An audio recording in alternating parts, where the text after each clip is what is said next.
My name is Colonel Reagan Doyle. I'm 36 years old, a decorated officer with the Distinguished Service Cross, and a combat strategist trained in asymmetric warfare. But today, none of that mattered. Because today, I was just a name nobody remembered, not even my father. I stepped onto the SEAL qualification range at Camp Redstone. The air was dense with the scent of gunpowder and oil. Rows of camouflage bodies stood around, casually leaning on crates of ammunition or checking scopes. They were all men, broad-shouldered, sun-worn, loud, and all SEALs. And then, I saw him. Colonel Frank Doyle, my father, towering, clean-shaven, decorated chest, unshakable stance. He turned slowly, eyes narrowing as he scanned the figure walking in me. He cocked his head. "And you are," he snapped with the same cold detachment he'd used my entire childhood. I stood still, Reagan Doyle, his jaw clenched. His eyes didn't flicker, not a hint of recognition. Before I could breathe, a man next to him, a SEAL commander in black fatigues, laughed under his breath. "You don't belong here." The others picked it up. Chuckles rolled through the range like gunfire. They didn't know who I was. Their laughter stabbed like bayonets. But I didn't say a word. I just turned my head to the weapon rack. Rows of rifles gleamed under the morning sun, M4s, MK18s, and tucked at the end an old M14, a beast of a rifle, my favorite. I walked past their sneers, past the scoffs and whispers. I picked it up, and the laughter stopped just for a moment. I didn't need to warm up. I didn't need to stretch. My fingers remembered. My body remembered. I loaded the mag with swift precision. My hands moved like I was back in Fallujah, like I was back with SEAL Team 3 under cover of night. None of them knew that I'd been embedded with them during Operation Black Lantern. None of them knew I'd been the one coordinating their exfil while dragging a wounded captain under enemy fire. I took my stance, left foot forward, elbow locked, chin steady. One breath. In, hold, trigger pressure. Boom. The round sliced the air. Center, dead center. Another breath. In, boom. A playing card exploded in half on the edge of the target stand. Silence. Pure, perfect silence. No one said a word. I stepped back, reset the bolt, and set the rifle down. That was when someone whispered she just broke Larson's record. I turned slightly, letting my sleeve slide down. My tattoo caught the light, the three-pronged raven of the Strategic Ghost Unit. Classified, disavowed. Untraceable unless you knew. Their silence wasn't just disbelief anymore. It was fear, wonder, awe. I didn't speak. Not a single word. Because when men like that laugh at you, the best way to answer is not with noise, but with numbers, accuracy, proof.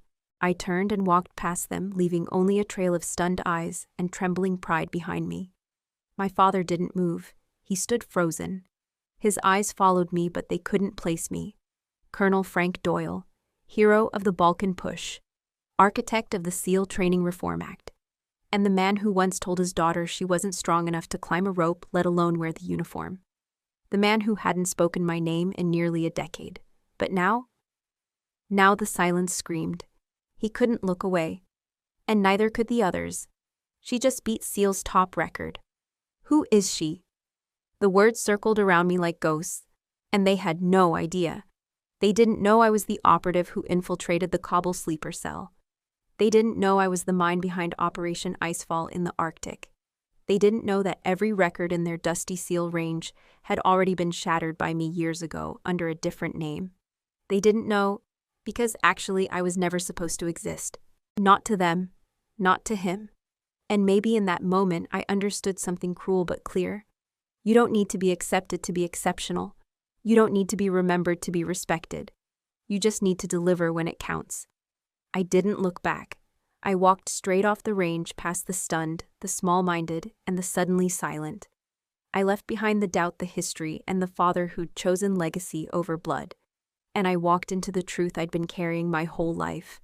Some names are only remembered when they're carved into stone. Others are whispered when no one dares to speak aloud. Mine was both. Colonel Reagan Doyle, daughter of the man who forgot me, breaker of every single SEAL record, and the shadow they never saw coming. I was never the chosen one. In the Doyle household, everything revolved around Connor. My older brother, the golden boy, the heir to my father's dream.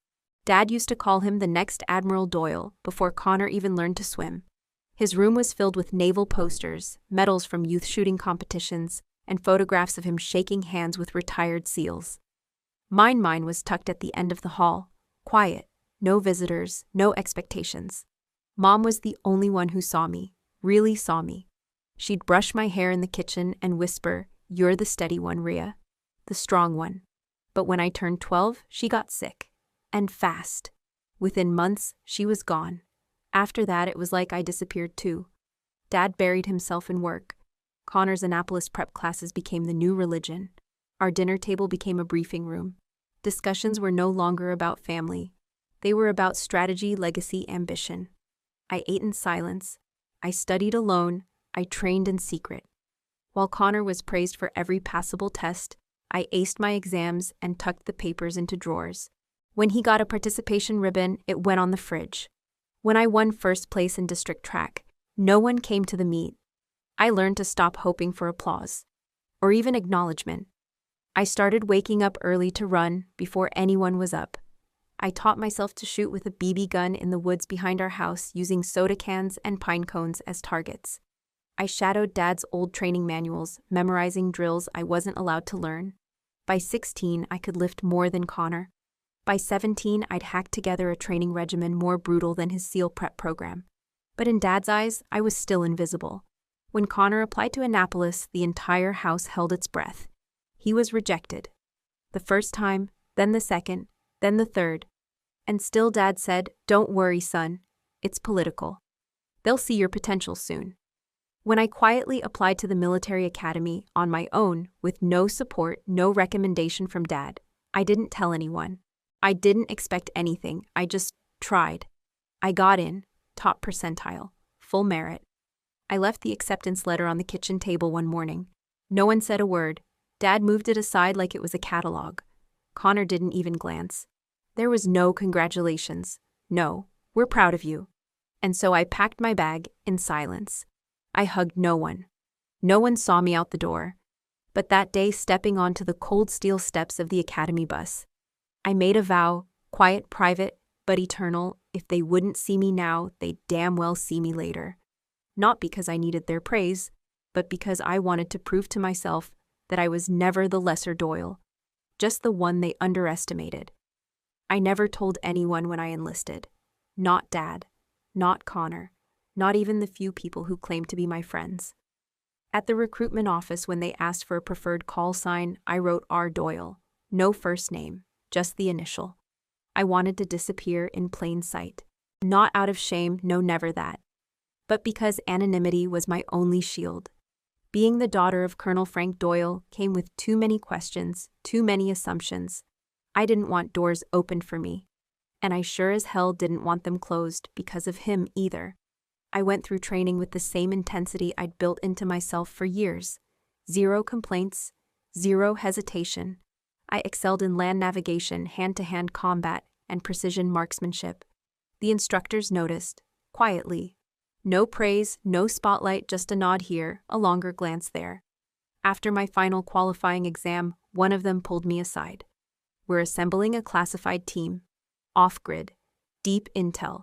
You'll need to vanish." I didn't hesitate. "Yes, sir." And just like that, I disappeared from every record my father might have ever found. My first mission was in Colombia. We were tasked with locating a POW believed dead for over a year. While others scanned the jungle through drones, I was crawling on my belly through red soil, counting the number of guards, tracking movement patterns, memorizing dialects. We got the soldier out. Not one casualty. Mission classified. A month later in Myanmar, I led a nighttime infiltration into a cartel-run zone. We extracted an informant who had gone dark. He was being tortured. I carried him out myself 6 miles through swamp. I dislocated my shoulder midway. Didn't tell anyone until after. They started calling me the ghost. Not because I was quiet, though I was. Not because I didn't smile, though I rarely did. But because I could move through hell and leave nothing behind. No traces, no names. My face never showed up on official mission logs. My full name never appeared in briefings. Even my teammates knew only what I gave them, R. Doyle. I lived like that for years, floating between war zones, safe houses, and the shadows of geopolitical secrets. The fewer people who knew me, the safer we all were. Some nights I dreamed of calling home, just once, just to say, "Dad, I'm doing something that matters." But then I'd wake up in a different country with a new directive, and that feeling would pass. Silence became a second skin. Camouflage wasn't just a uniform, it was a lifestyle. And in that silence and that invisibility, I found a strange kind of peace. Because while Connor sat in our father's living room, still trying to prove he was worthy, I was already living the life they never imagined I could survive. And I was thriving. I never sought rank or medals, but they came anyway, quietly. Each time my name was listed as R. Doyle, even the Distinguished Service Cross came in a sealed envelope, no ceremony, no press. That's how I wanted it. Because the moment I became visible again, everything would change. And I wasn't ready. Not yet. Let them think I was a shadow. Let them think I didn't belong. I was building something bigger than recognition. I was building a truth too strong to stay hidden forever. They called it a celebration of legacy. The invitation came through official channels, a formal event at the U.S. Military Academy, where General Frank Doyle would be delivering a keynote on leadership, legacy, and loyalty. I had just come back from an op in northern Syria, my ribs still bruised from a rooftop fall. I could have ignored the invite, but something, maybe pride, maybe masochism, pulled me there. I wore a dark suit, civilian clothes, hair tucked tight, no ribbons, no insignia, no trace of rank. Just R. Doyle blending into the crowd like always. The hall was packed. Brass glinted from the shoulders of cadets, commanders, and old generals. The press lined the back wall. The Academy's honor choir had just finished when my father stepped onto the stage. He looked the same. Hard jaw, steely gaze, back straight as a flagpole. The crowd applauded. I didn't. He launched into his speech with the ease of a man used to applause. He talked about values, duty, sacrifice. He told stories from Fallujah, Ramadi, Kabul. I knew most of them. I'd read the after-action reports. Some I had even cross-referenced for missions of my own. Then midway through the speech, he said it. "I have one child," he announced. "One son, Connor. A man I raised with the values of discipline, service, and honor." I didn't blink, but my body stiffened. Around me, a few heads nodded in admiration. Someone behind me whispered, "Connor Doyle's got big boots to fill." And all I could do was breathe slow and silent, because rage is loud, but control is lethal. One son. It wasn't a slip of the tongue. It was deliberate, rehearsed. He was rewriting the record, erasing me with clarity and pride. The same man who once scolded me for being too sensitive, who said girls didn't belong in the dirt or behind rifles, who never attended my science fairs or track meets, was now standing on a stage drenched in applause and claiming I never existed. I had fought in jungles and deserts and cities lit by mortar fire and villages scarred by cartel wars. I had pulled men out of ditches and carried their secrets through enemy lines. And yet in his eyes, I was still nothing. Connor had never served a day. He'd washed out of Annapolis 3 times. He spent more time on LinkedIn than he ever did in a barracks. But to Dad, he was the Doyle legacy. And me, just air. Silent, invisible, unworthy. I don't remember leaving the auditorium. Only the echo of that one line bouncing against my ribs. One son. Later that night, I sat in my rental car in a motel parking lot off Highway 87. Still in that dark suit. My phone buzzed. It was a notification from Military Times General Frank Doyle, honored for family military tradition. Attached was a photo, Dad grinning, Connor awkward in a blazer, a caption beneath father and son. That was the moment I realized something irrevocable. It wasn't just that he didn't see me, it was that he didn't want me seen. My father wasn't just neglectful, he was willfully erasing me. And in doing so, he lit a fire, not of vengeance, but of clarity. I had been hiding my identity to protect Mission's live strategy. But now that same cloak of secrecy was shielding his lie. And I was done letting him benefit from my silence. He wanted a legacy. He was about to see what one looked like, not in a staged photograph, but in truth carved out of sacrifice, grit, and everything he chose to ignore. I didn't sleep that night. After watching my father stand on that stage and erase me with a smile, I lay awake staring at the ceiling of that cheap motel room outside West Point, the buzzing neon sign flickering through the blinds. My heart was steady, my breath calm, but my mind, it was on fire. I had been silent for too long. That silence had protected missions, yes, but it had also protected him. I didn't care about public recognition. I never had. But there was one thing: I wouldn't tolerate a legacy built on lies with my name buried beneath it. So I made a decision. The following morning, I sat at the edge of the motel bed and opened my encrypted laptop. I typed for hours detailing every mission I had ever led: cross-border extractions, covert hostage rescues, the destruction of a fentanyl superlab, run by paramilitary mercenaries in the Afghan mountains. Each operation was listed by date, location, team involvement, and classified outcome. I attached photographic evidence, encrypted video logs, voice recordings from command briefings where my voice low, and even gave final green lights.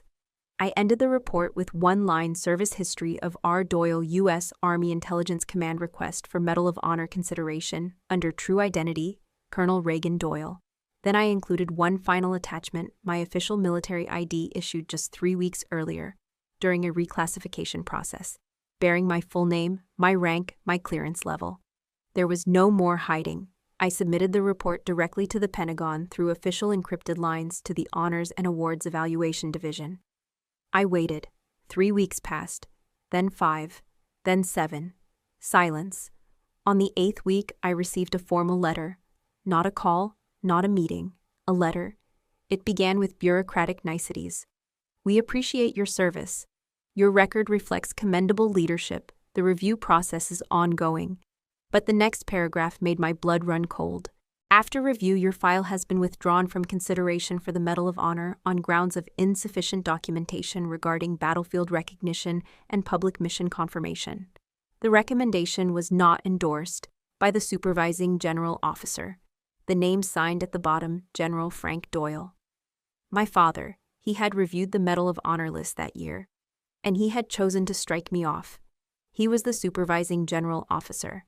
He had the power, and he used it. He claimed that my actions were not officially acknowledged in the public record, which was true because he had helped design the very system that buried those missions. But now, even with evidence, with names and footage and after-action logs, he was playing gatekeeper again. The Medal of Honor wasn't just a ribbon. It was a truth etched in bronze that said this happened, that what I'd done, what I'd survived, was real, and he was denying it. He was erasing me twice, once as a daughter, now as a soldier. And in that moment, a clarity hit me that I've never forgotten. I had nothing left to lose. Not a name, not a family, not a future under his shadow. Only one thing remained: justice, not revenge. I wasn't that naive. I knew how this system worked, how men like him built walls of silence around themselves, ironclad reputations that no whisper could penetrate. But this wasn't a whisper anymore. It was time to speak. I filed a formal appeal, not through the military, but through Congress. A rarely used provision allowed any service member denied award consideration to petition a joint military review board under the Defense Authorization Act. It was a long shot. No one had tried it in years, but I didn't care. I attached the entire report, again cleaner this time, with affidavits from fellow operators, with satellite data, with unreleased drone footage showing my silhouette moving through a hostage site under fire, dragging 3 prisoners to safety, taking a bullet in the leg and not stopping. And I submitted one final statement, typed with brutal precision: "I am Colonel Reagan Doyle. I have led 27 successful Black Ops missions under the designation R. Doyle. I have bled and served with distinction. My actions were classified not to protect me, but to protect politics. I now speak because silence is no longer service. It is complicity. I request public acknowledgement not for glory, but for the truth." Weeks passed, but this time the silence was different. It was active, restless, buzzing with pressure. A congressional staffer reached out under a private number. "We've received your petition. We're initiating a bipartisan inquiry." I hung up and breathed deep and steady, not from relief, from resolve, because now it had begun. And this time, my father couldn't erase me behind closed doors. I sat at the kitchen table of my tiny apartment in Alexandria, Virginia, long after midnight. The only light came from the glow of my laptop screen, casting sharp shadows across the stacks of redacted reports, declassified intelligence packets, and congressional procedural handbooks I'd been collecting for weeks. Every page, every line was ammunition. This time, I wasn't moving through hostile terrain in Kandahar or Sinaloa. I was navigating something even more treacherous: Washington bureaucracy and military politics. But I knew how to wage war in the dark. I submitted an official petition for reconsideration of the Medal of Honor, this time through the Congressional Special Review Committee, a rarely used but legally binding route that bypassed internal Pentagon blocks.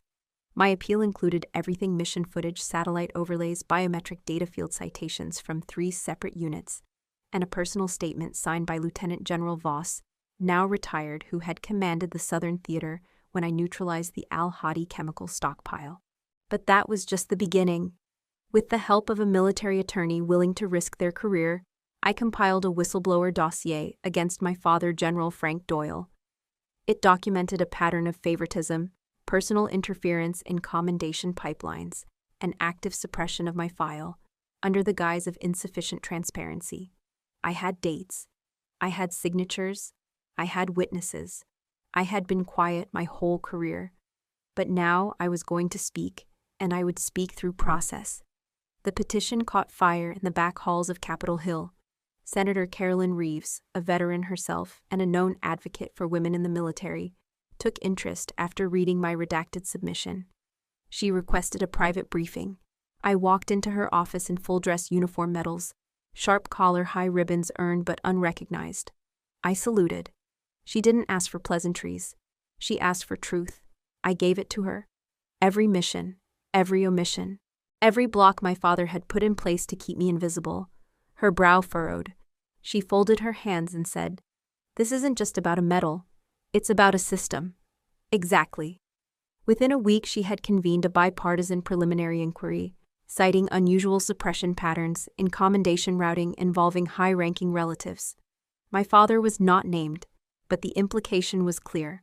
I still remember the look on the clerk's face when I filed my whistleblower report at the Department of Defense Office of Inspector General. It was quiet, almost reverent. "You sure you want to go through with this, ma'am?" he asked. I nodded. I've survived worse. It wasn't personal. It wasn't about revenge. It was about record. And records once entered into history become legacy. The invitation arrived in a crisp manila envelope stamped with the Department of the Navy's seal. It wasn't an order, but it carried the weight of one. Inside was a formal request for a decorated Special Operations Advisor to observe and consult on an upcoming SEAL selection round at Coronado. There was no name on the request, only Colonel R. Doyle, Office of Strategic Joint Command. It was perfect. They didn't know who R. Doyle really was, and I wasn't going to tell them.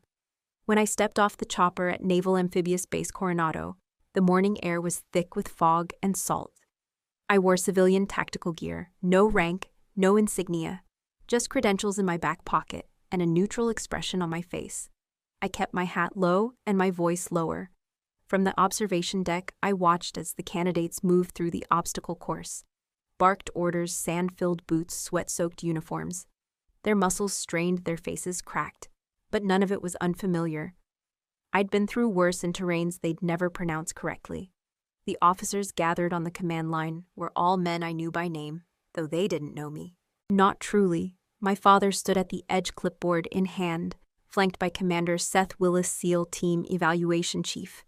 They were laughing at something, probably at one of the rookies who failed to clear the cargo net. "Colonel Doyle, would you care to offer any insights?" asked the selection coordinator beside me. I nodded. "Not yet, but I would like to run one set." He blinked. "You mean, go through the evaluation?" "Yes, on the range, just one run, rifle course." He hesitated. "I'll check with Commander Willis." I didn't wait for permission. I moved toward the weapons table like I had done 1,000 times in my life. The M14 lay in the center standard issue for marksmanship evaluation. I picked it up. My fingers knew the grooves before my eyes even registered them. And that's when I heard it. A familiar voice.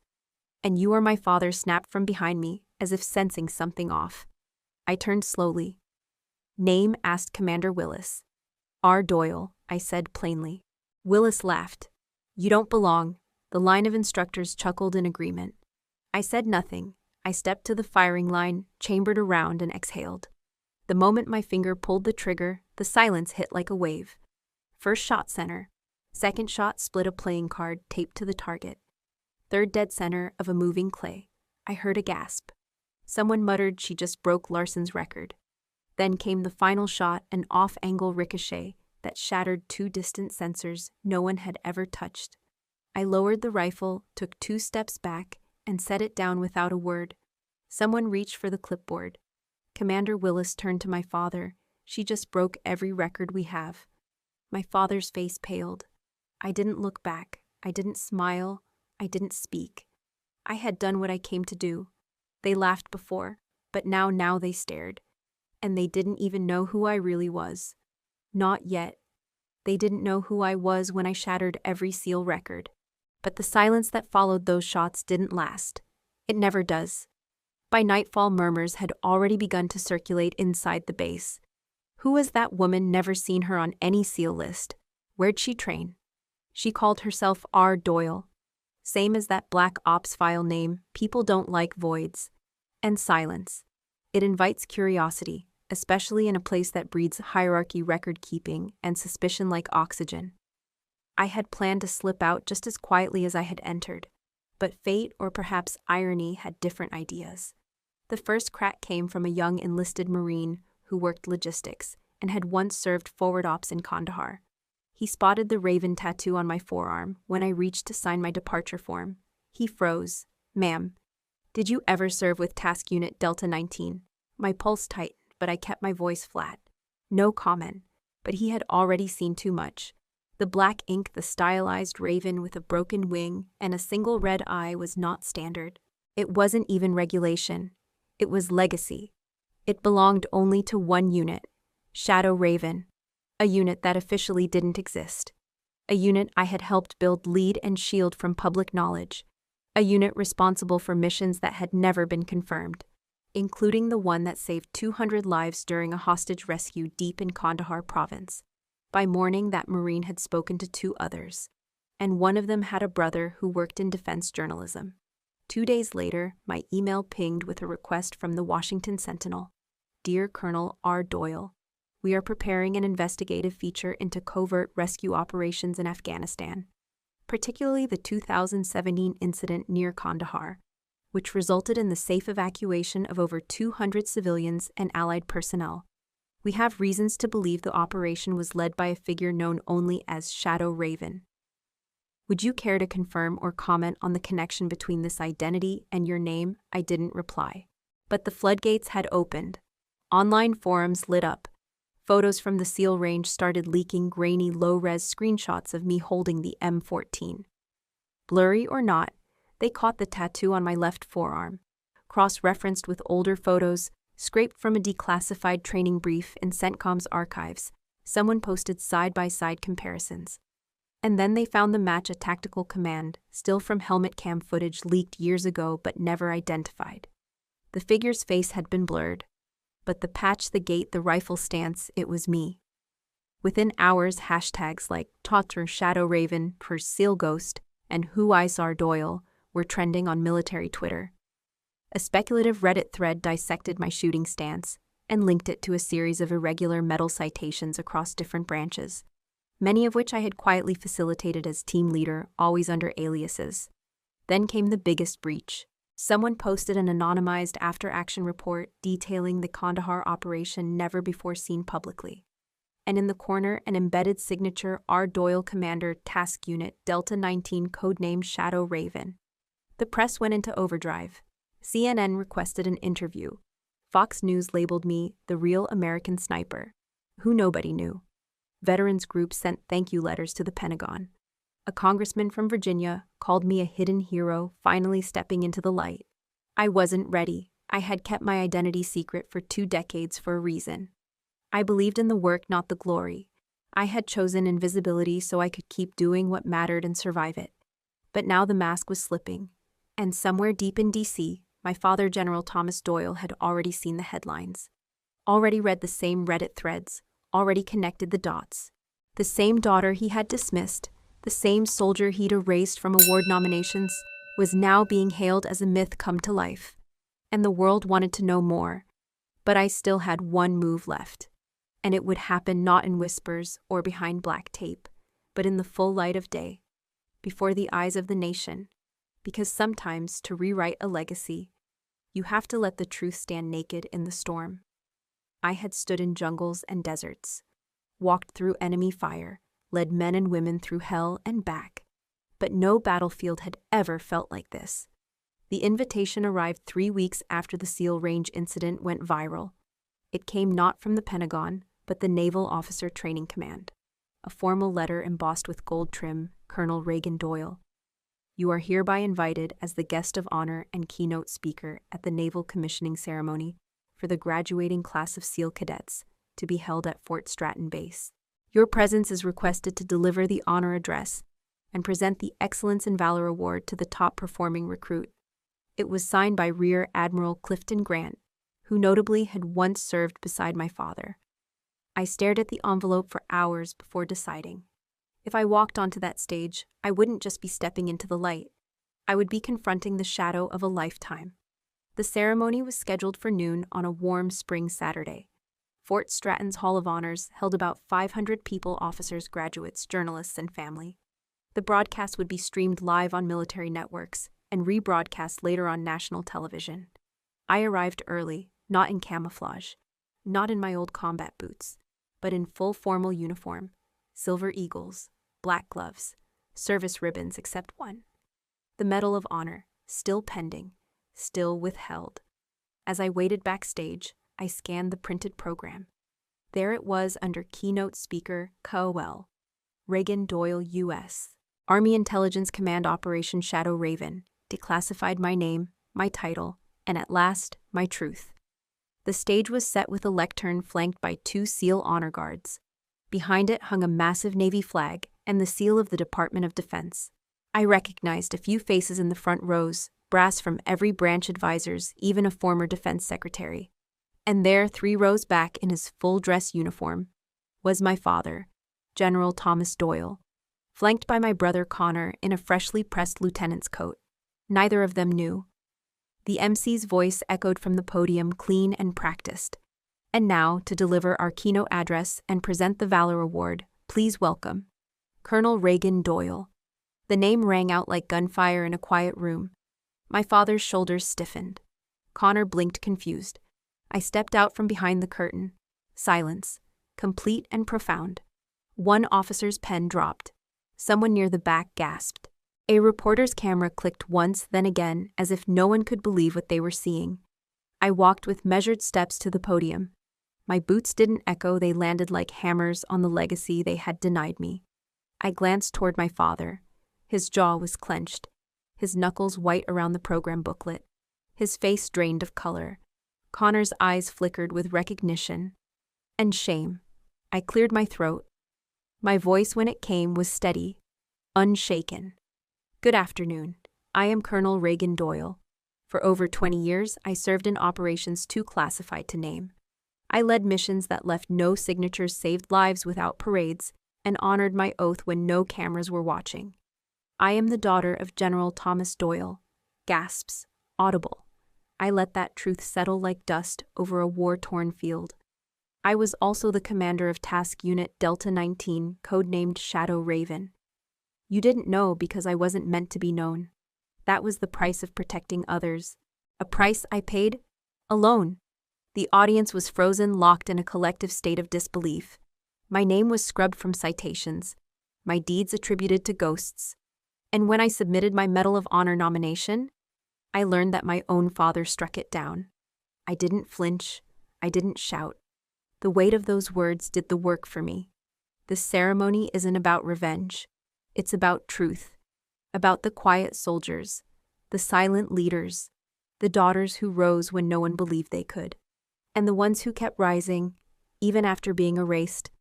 I turned to the recipient of the Valor Award, a young woman barely 22, standing at attention with sweat on her brow and tears at the edge of her composure. Ensign Hope Keller, You exemplify what we protect: courage without ego, leadership without applause. Wear this medal not because it makes you a hero, but because you already are one." Applause broke like a thunderstorm. I handed her the award, saluted, and stepped back. And for a moment, I let my eyes meet my father's. He didn't blink, didn't smile, but for the first time in my life, he didn't look through me. He saw me, and it burned him. I never imagined the moment would look like this. The Pentagon's rotunda was filled to the brim, rows of high-ranking officers, civilian dignitaries, decorated veterans, and media personnel. They had gathered for one reason: to witness the presentation of the Medal of Honor to a soldier known only through classified files and redacted briefings. For most of them, R. Doyle was a code name, a mystery, a myth wrapped in encrypted reports, until now. I stood in the green room minutes before the ceremony began. I adjusted the collar of my uniform, my ribbons neatly aligned, my boots polished to a mirror shine. My hands were steady, my heart was not. Outside, the announcer's voice filled the hall. "Today we honor a soldier who served in silence, a tactician, a leader, a woman whose actions saved hundreds and inspired thousands, yet whose name until recently remained unknown. Please welcome Colonel Reagan Doyle." There it was, my name, spoken publicly, clearly, without hesitation. I took a breath, then walked. The doors opened, light poured in, and every eye turned to me. I moved through the center aisle, past generals with chests full of medals, past men who had commanded wars. And yet it was my steps, measured, deliberate, that felt like they shook the marble beneath. I mounted the stairs, turned to face them, and then I said the words I had waited my entire life to say. "My name is Colonel Reagan Doyle, and I am the daughter of General Thomas Doyle." Gasps cut through the room like shrapnel. I let it land. Let the weight of that truth settle on the shoulders of those who once looked through me. For over 2 decades, I served under a different name. I chose anonymity not because I lacked pride, but because I was born into erasure. I paused, then scanned the crowd. My father sat in the front row, straight-backed, expression unreadable. But I saw it in his eyes, the tremor beneath the armor. I submitted a Medal of Honor application under the name R. Doyle, complete with confirmation of identity and eyewitness reports. It was denied. By a man who has denied me my entire life. I looked directly at him now. I didn't waver, I didn't flinch. But today, that ends. I am no longer invisible. I no longer need permission to exist. The room was silent, so silent I could hear my own breath. This is the first time I've been introduced by my full name. The first time I've walked onto a stage not as a ghost, but as myself.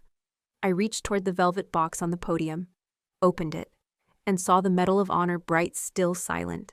The MC stepped forward to officially bestow the medal. I stopped him with a glance. "With respect, sir, I'd like to do this part myself." I cupped the medal in my hands, held it up for all to see. This is not just for me. This is for every woman who was told to be quiet. Every daughter who fought twice as hard for half the recognition. Every soldier whose truth was inconvenient. The applause started as a ripple, tentative, unsure. Then it swelled. Hands clapped, feet stomped, and finally someone rose to their feet. Then another, and another, until the entire rotunda stood. I lifted the medal higher. My hand didn't shake. This is who I am. Not because I asked for acknowledgement, but because I earned it. I didn't cry, I didn't yell, I smiled. And for the first time in my life, I felt seen. In that sea of uniforms and polished brass, amid the echoes of cheers, I caught sight of my brother Connor. He wasn't clapping, but he was crying. And my father. He remained seated, but he lowered his head. And that was enough. The morning after the ceremony, my name was everywhere. Shadow Raven Unmasked, the hero in Black Ops, is Colonel Reagan Doyle. That was the headline plastered across every major paper, every military blog, every defense-focused news segment. My photo, taken mid-salute with the Medal of Honor still around my neck, spread faster than any mission report I'd ever filed. They finally saw me, but not everyone liked what they saw. I was invited to a dozen interviews. CNN, Stars and Stripes, the Military Times. They all wanted the same thing: the face behind the ghost. the woman who had commanded Black Ops missions in silence for years, only to reveal herself on the most public stage imaginable. For the first time, I was referred to by name, not Sir, not Commander Shadow, not the unknown, Colonel Reagan Doyle. But for every voice that celebrated me, another one questioned my motives. One anonymous article from a retired colonel read, "Heroism doesn't require a stage. If she served in silence for 2 decades, why seek recognition now? Feels like a vendetta disguised as valor." Another broadcast hinted was the medal awarded for service, or spectacle. It stung, not because I needed their approval, but because their words echoed the very culture that had made me hide in the first place. My inbox was flooded. Former teammates from Ghost Unit's soldiers I'd mentored, even survivors from rescue missions I led. They sent messages of support, admiration, and gratitude. One said, "Ma'am, I never knew your name, but I'll never forget your voice in my earpiece the night we escaped Kandahar. Thank you." And yet inside the Pentagon, whispers grew louder. Some questioned the legality of my declassified reports. Some hinted that by filing formal accusations against my father, I damaged the chain of command. A few outright claimed I had shamed the institution. But I didn't flinch, because what they called shame, I called sunlight. I knew there would be consequences. The military doesn't like its walls made of glass. Still, a senator from Virginia called my speech the most necessary disruption of the decade. A decorated Marine general posted, "It's about time we acknowledge that valor has no preferred gender or last name." The debate on Capitol Hill reignited discussions about gender bias in military honors. A subcommittee was formed to investigate all Medal of Honor nominations denied due to insufficient public merit. Suddenly, it wasn't just about me. It was about every soldier like me who had been overlooked. But while the world buzzed outside inside, I was still navigating the silence of my own family. Connor didn't reach out. Not a call, not a message. And my father. He remained publicly silent. But I heard from someone inside his office that he'd cleared his schedule for 2 days, locked the door, spoke to no one, let them sit with it. Let them all sit with it. I had spent a lifetime swallowing silence so others could remain comfortable in their power. Now it was their turn to sit in the discomfort of truth. Still, I reminded myself I didn't do this to destroy anyone. I did it to be whole, to walk into any room not as a myth or mistake, but as Reagan Doyle. And as I watched headlines roll across screens and reporters argue about protocol and pride, I sat alone in my apartment, medal resting on the table, a cup of coffee cooling in my hands. And I smiled, because this time I didn't have to hide. I didn't expect the disciplinary board to move so quickly. But within 72 hours of the ceremony, the news broke Admiral Doyle under internal review for procedural bias and obstruction of military recognition.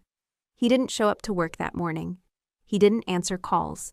According to insiders, his office was raided quietly, of course, to protect appearances. They took files, emails, directives. They reviewed board minutes from every medal nomination committee he chaired over the last 10 years. I didn't need to be told what they found. I already knew. He had buried my name. And probably others too. The press started asking questions. Some painted it as a military shakeup. Others framed it as the fall of a legacy family, the once praised admiral now overshadowed by the daughter he tried to erase. But I didn't relish his downfall. I simply watched. 2 days later, Connor showed up. Not at my apartment, not with an apology. He found me on base outside the gym, where I still trained alone before dawn. His boots scraped the concrete awkwardly. His uniform was too crisp, as if he had come prepared to defend his image, not seek truth.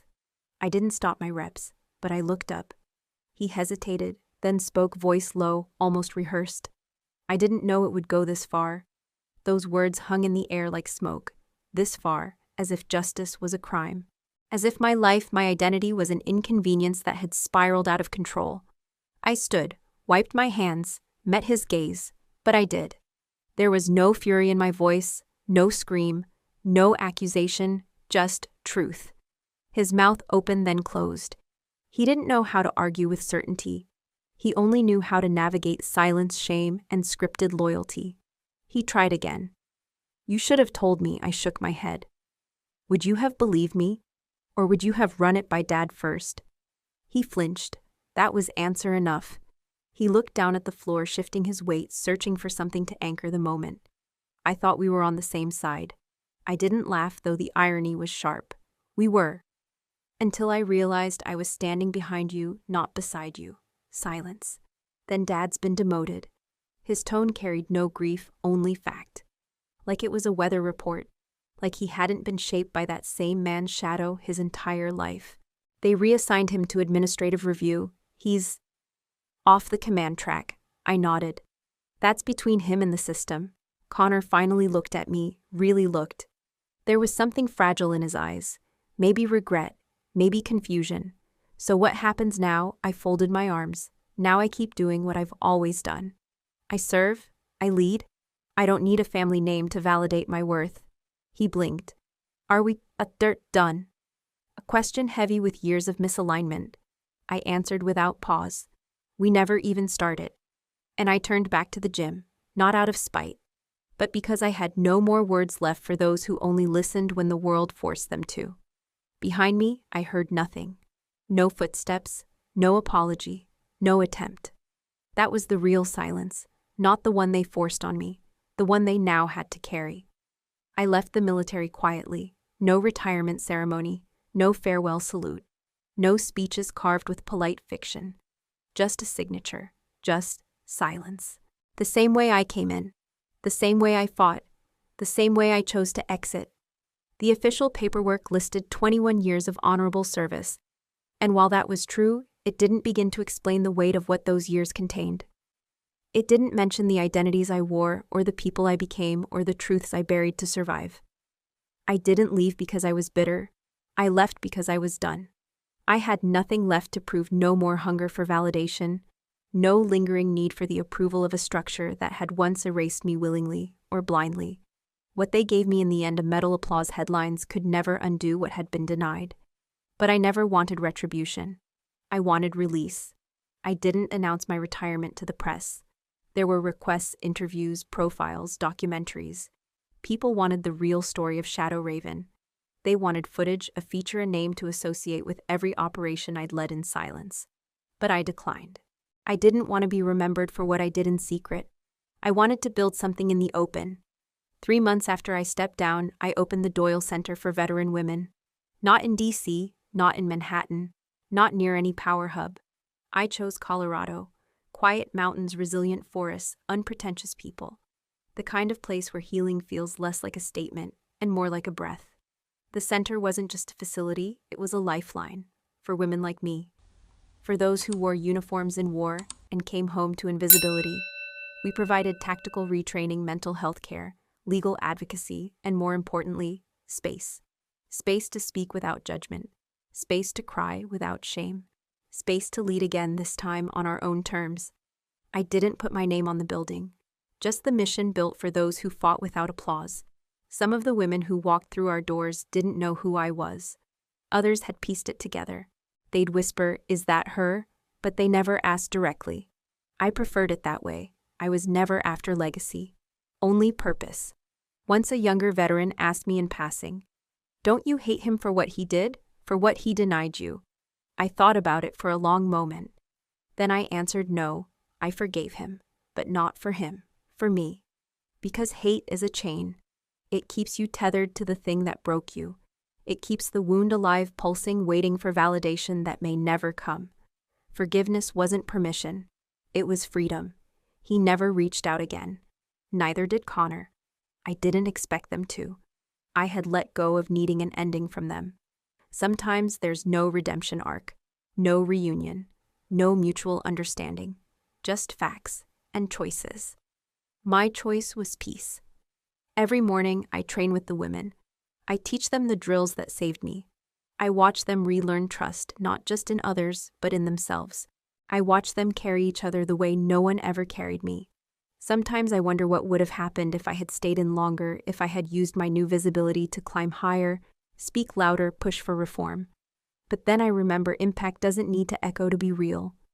One woman came up to me after her graduation from the center. She had been homeless, addicted. Her discharge was labeled other than honorable because she reported a superior's abuse and was punished for it. She shook my hand, tears streaming, and said, "You gave me back my spine." I didn't answer. I just held her hand and nodded, because I knew exactly what she meant. So no, I don't chase microphones. I don't give TED Talks. I don't sit on panels about women in combat as a headline grab. I just keep showing up, every day, in silence, with strength. They call me Colonel still. But here it means something different. Here it means survivor. It means guide. It means woman who made it out and stayed to hold the door open. Some nights I sit under the stars, no uniform, no rank, no mask. Just Reagan. Finally allowed to exist without permission. And in those moments, I remember forgiveness is not weakness. It's the sharpest weapon I've ever carried. And the most healing one I've ever used. The late afternoon sun stretched long shadows across the training field. The sky had that deep amber tint that only autumn could summon, soft, quiet, reflective. I stood near the edge of the range holding something I hadn't touched in years, my old M14. It was heavier than I remembered. Or maybe I had just become lighter. I didn't plan to shoot. I only came to clean it for a display case at the center. But the moment my hands wrapped around its worn walnut stock, I felt a familiar pulse in my palms, an echo of who I had been. One of the trainees, a young woman named Elena, approached hesitantly. She had sharp eyes and a quiet fire in her gut. She reminded me of myself 20 years ago, before the scars, before the silence, before I learned to bury my victories. She looked at me, then at the rifle, then back again. "Colonel," she said, "can I ask you something?" I nodded. "Why didn't you go further?" she asked. "You could have humiliated them, made them kneel. You had the chance to destroy everything they built." I looked at her for a long moment, then I smiled. It was the kind of smile that doesn't need teeth to cut. It was quiet, complete. "Because I didn't need to," I said. "I won the moment I stopped needing to prove I belonged." She looked confused. And that was okay. She hadn't lived the years yet. Hadn't carried the weight of secrets, the hunger for acknowledgement, the fatigue of fighting battles just to be seen. "I used to think revenge would fix me," I continued. "That if I could break them, the world would balance itself. That their humiliation would erase mine." I looked down at the rifle, running my hand over the worn leather sling. But then I realized something. Breaking them would never build me. It would only mean I'd become them. Elena stood in silence. I could see the gears turning. She was trying to understand a truth that didn't feel fair. And she was right. It wasn't fair. But it was real. I forgave him. I added my voice low but steady. Not because he deserved it, but because I deserved peace. She exhaled long and slow, then asked almost in a whisper, "And are you really at peace now?" I looked back at the center. The laughter of other trainees echoed faintly. Someone had started a round of pull-ups on the iron bar rack. The air smelled like pine oil and faint traces of gunpowder. I had no medals on today, no rank patches, just a simple gray sweatshirt, my sleeves pushed up, a woman with weathered hands and a clear spine. "Yes," I said. "Because now, I live without pretending." She nodded. Then she offered her hand. I shook it. Firm, level, like an equal. Later that evening, I placed the M14 inside the center's glass case. Next to it, I left a small card. No name, just 5 words. Carried with honor, fired with truth. I stepped outside as the sun dipped behind the ridge. Shadows blanketed the field, but the sky held onto its last gold threads like a promise. It had taken me decades to arrive here, not just at this place, but at this version of myself. The one who no longer needed to be louder, stronger, more impressive to matter. I mattered because I existed, because I survived, because I stayed whole when they tried to slice me into silence. And now I was free, truly free. Not because they gave me anything, but because they no longer had anything I needed.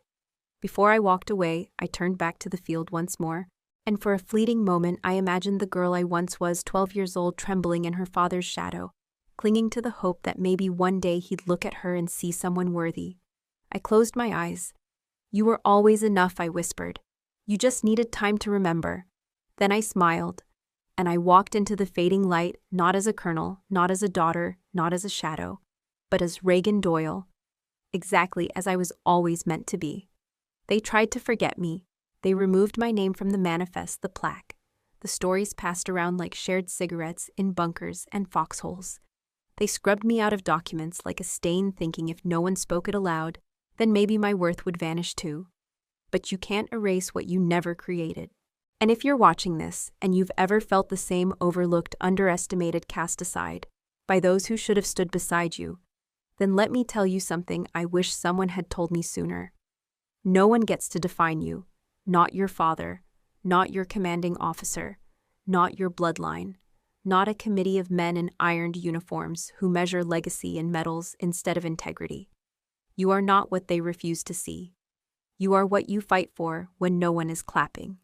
You are the discipline you upheld when no one noticed. You are the story you keep alive inside you even when everyone else forgets the words. I've been called everything: stubborn, emotional, disruptive, too loud, too quiet, too much. But they never called me wrong when the mission succeeded. That's what I want you to hold on to, because one day someone will try to write you out of your own story. Don't let them. Don't shrink. Don't sit down just to make others comfortable. And if the only place you're recognized is in the mirror, stand a little taller. That reflection deserves your respect. My father once told me that forgiveness was weakness, that letting go meant surrendering to the people who tried to break you. He was wrong. Forgiveness is not a pardon for others. It's a gift you give yourself so you can walk away without dragging their chains behind you. I was denied a childhood. I was denied recognition. I was denied the warmth of family. But the one thing they couldn't take from me was my choice to end the war inside my own body. If you've ever been betrayed by someone you trusted, someone who was supposed to protect you, believe in you, raise you into your worth, I need you to hear me now. You are not alone, and you are not broken. You may carry bruises, but you are not the damage. You may carry memories, but you are not the pain. And you do not owe your silence to people who have never earned your voice. Speak, write, stand. Even if your voice trembles, even if the room goes quiet, even if the ones who hurt you are in that room. Because when I finally spoke, the world didn't explode. It paused. And in that pause, I became visible. Forgiveness didn't make me weaker. It freed me. That's why I built a life where I no longer need to fight just to breathe. I built a space for women like me, women who served, who sacrificed, who returned home without applause. We train, we heal, we laugh, we remember. And when the time comes, we rise again. I carry the same tattoo I had before they knew my name. The same mark that showed up on satellite images and intelligence briefings long before anyone connected it to a woman named Reagan Doyle. A raven wings spread carved into my skin. Not for glory, not for revenge. But as a reminder, you can forget my name. You can question my place. But you will never deny what I've done. Before we say goodbye, I'd love to ask, where are you watching from tonight? Are you on your porch letting the breeze remind you you're alive? Or curled in bed searching for voices that still believe in courage? Tell me in the comments. I read every single one. If this story reached something quiet inside, you consider subscribing. Not just for more stories like this, but for a community that believes in truth, in healing, in reclaiming what was taken. Thank you for spending your time with me. Wherever you are, I hope this story stays with you. And if no one has told you lately, you matter. You are not invisible. And you are never too late to begin again. Sometimes the miracle isn't loud. It waits for you, just as you are. Until next time. This is Colonel Reagan Doyle, and this was never just my story. It was always ours.